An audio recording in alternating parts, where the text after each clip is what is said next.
ficamos todos absolutamente maravilhados com o discurso feito pelo presidente Lula na abertura dos trabalhos da ONU.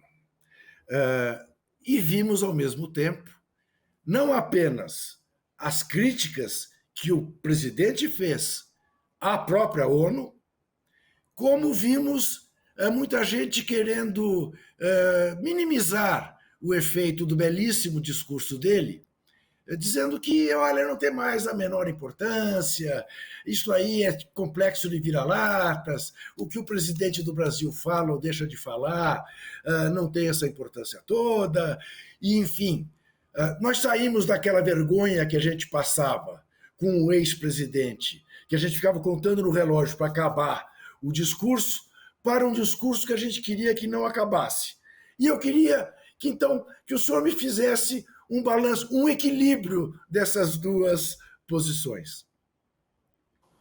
Não, eu acho que uma coisa é você reconhecer que a ONU tem muitas insuficiências hoje, quer dizer, eu diria mais que não é só a ONU, é todo o sistema de governança global que foi criado no final da Segunda Guerra Mundial.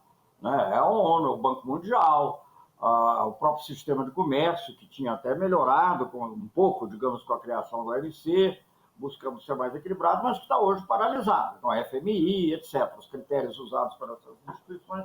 Então, tudo isso corresponde a um período de ampla dominação americana no final da Segunda Guerra Mundial. Não vou nem questionar outros aspectos. Basta você ver isso e imaginar, por exemplo, essa comparação.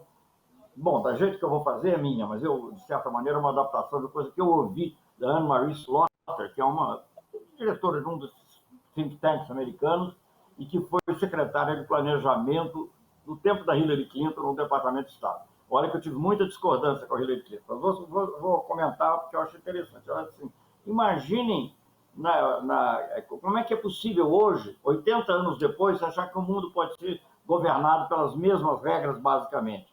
É a mesma coisa que imaginar que no início do século XX a Europa ou o mundo fosse governado pelas disposições e valores do Congresso de Viena. Quer dizer, é uma coisa assim totalmente anacrônica. Então é absolutamente indispensável. Para você, só outra ideia, quando a ONU foi criada, eram 50 países, 51, se não me engano.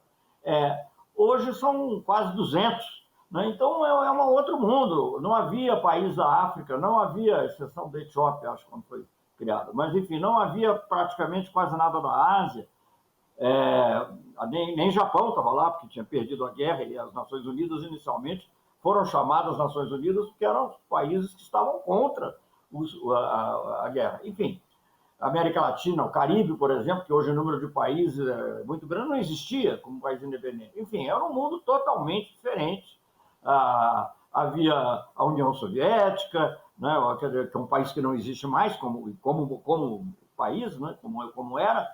Enfim, é um outro mundo. E a China era a China nacionalista, de Taiwan, então, que hoje não é reconhecido como um país, que a exceção de poucos países, toda a comunidade internacional reconhece Pequim.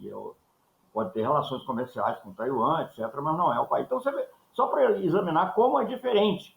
Os Estados Unidos tinham explodido, ou ia explodir a sua primeira bomba nuclear. Hoje, vários países têm, vários ameaçam ter. Né? Então, é um outro mundo. E você continua sendo, digamos, a governança mundial continua das mesmas regras. Então, é indispensável mudar. É indispensável mudar. E isso eu poderia me estender aqui muito, porque o que eu estou falando, digamos, em termos da estrutura básica, Conselho de Segurança, etc., é verdade também no Banco Mundial, no Fundo. O presidente Lula sempre cita, e com muita razão e propriedade, o fato que no Fundo Global para a mudança do clima, que é uma coisa essencial para os países em desenvolvimento, como o Brasil, países como o Brasil e outros, tem que dividir a cadeira com 3 outros. E os países chamados de doadores, cada um tem uma cadeira. Então não é possível. Né? Isso é absolutamente anacrônico e não disfuncional. Agora, acabar com a ONU não é a melhor. A gente é mais ou menos como o governo. Você olha para o governo, não estou falando do governo atual ou outro, mas o governo em geral, o conceito do governo. Né? A gente vê muitos defeitos. Agora, acabar com o governo totalmente, virar anarquia, é pior. Né? Já dizia Hobbes que precisava do governo, poder para poder regular as relações entre as pessoas e entre os países.